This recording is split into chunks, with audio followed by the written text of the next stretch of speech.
Tom Hartman here on the news. You need to know this. There's been another mass shooting here in the USA. A gunman walked into a Minneapolis sign-making business Thursday evening and opened fire, killing the owner, plus 3 other people before turning the gun on himself. 4 other people were also injured in the shooting. Our nation now averages a horrifying 20 mass shootings like this every single year. And after every single mass shooting, questions are raised about gun regulations and mental health services. Unfortunately, powerful corporate interests like the NRA and the nation's largest gun retailer, Walmart, immediately silence the debate and wave around the Second Amendment as a license for unfettered access to guns in America. How many more senseless acts of violence does our nation need to endure before we take the problem of gun violence seriously? The rights of gun owners have trumped the rights of non-gun owners in America, and that must change now. In screwed news, student loan debt in America is a big problem. A new Pew Research Center report shows that a record high of 1 in 5 American households are saddled with student loan debt. That's more than 22 million households, double the number in 1989 and the most ever recorded. And for the first time ever, student loan debt topped $1 trillion this year. Soaring tuition costs and an anemic job market for young people are fueling the problem. It's clear that our nation needs to make massive investments to help young people afford college and then help them find work. Unfortunately, with Republicans focused on austerity and slashing Pell Grant programs and jobs programs, they're condemning young Americans to being a lost generation. In the best of the rest of the news, Republicans who are trying to tank the economy in order to sabotage President Obama's re-election hopes just got some bad news.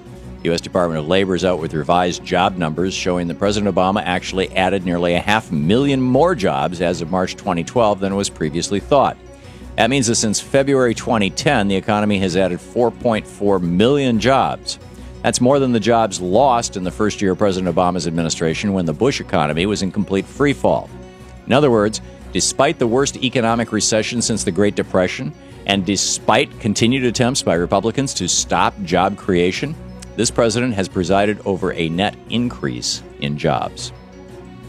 Mitt Romney's up to his lies again. During a speech to the American Legion, Romney criticized the president for not doing something about the automatic defense cuts coming down the pike at the end of the year. Romney said such cuts will affect services for our veterans, called it a crisis. But it's not even remotely true. The White House has already confirmed that none of the defense cuts will affect any veterans. Not to mention that Romney has endorsed his running mate Paul Ryan's radical budget, which does pave the way for a reduction in federal benefits for veterans. The only way Mitt Romney can win the White House is through lying and letting billionaires paper over those lies with billions in political spending. In the coming weeks, we'll see if Romney's plan works. While Spain and Greece unveil austerity budgets in the face of massive protests and economic desperation, France is taking a new path. Rather than making working people feel the brunt of austerity, France's socialist government unveiled a new tax package that targets the rich. That includes a temporary 75% tax on any income over 1 million euros, plus new taxes on corporations. Tax increases will bring an extra 30 billion euros in revenue into the government to reduce France's budget deficit. France is figuring out what the rest of Europe needs to figure out. Economies are driven by demand, not by rich people. The key is keeping money in the pockets of working people who spend it and create demand, not giving wealthy people new tax breaks to stash in offshore banks and speculate in the market, which is what caused this whole mess in the first place. Keep an eye on France. It's offering a new way forward amid Europe's economic crisis.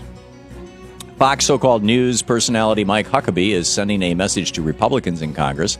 In an interview on GOP TV, Huckabee suggested that President Obama should be impeached over his handling of the attack on the Benghazi consulate in Libya. Huckabee said, "Richard Nixon was forced out of office because he lied and because he covered some stuff up. I will be blunt and tell you this, nobody died in Watergate. We have people who are dead because of this." With these words, Huckabee is giving Republicans their agenda should President Obama win a second term. An agenda to weigh down Obama with yet another nonsensical investigation, just like they did in his first term with the phony baloney Fast and Furious fiasco. Unlike President Bush, who was willing to blame any and everything on terrorism to keep Americans afraid, this administration has been more cautious with how it throws that word around, as they should be. And finally, meet Congresswoman Michelle Bachmann, apparently the biggest liar in Congress. During a panel discussion at the National Press Club, AP editor Jim Drinkard admitted his organization had to limit its fact-checking of Bachmann because there were just so many lies. Admitting that the sheer volume of Bachmann's lies would have stolen the show during the Republican primary, Drinkard said, "We had to have a self-imposed Michelle Bachmann quota in some of those debates." Among Bachmann's lies include accusations that HPV vaccines caused mental retardation, that Jimmy Carter was responsible for swine flu, and the Speaker of the House, Nancy Pelosi, consumes hundreds of thousands of dollars of booze in a private jet. In Bachmann's defense, one could make the argument that she's not really lying. She's just been hypnotized. And that's the way it is today, Friday, September 28th, 2012. I'm Thom Hartmann on the news.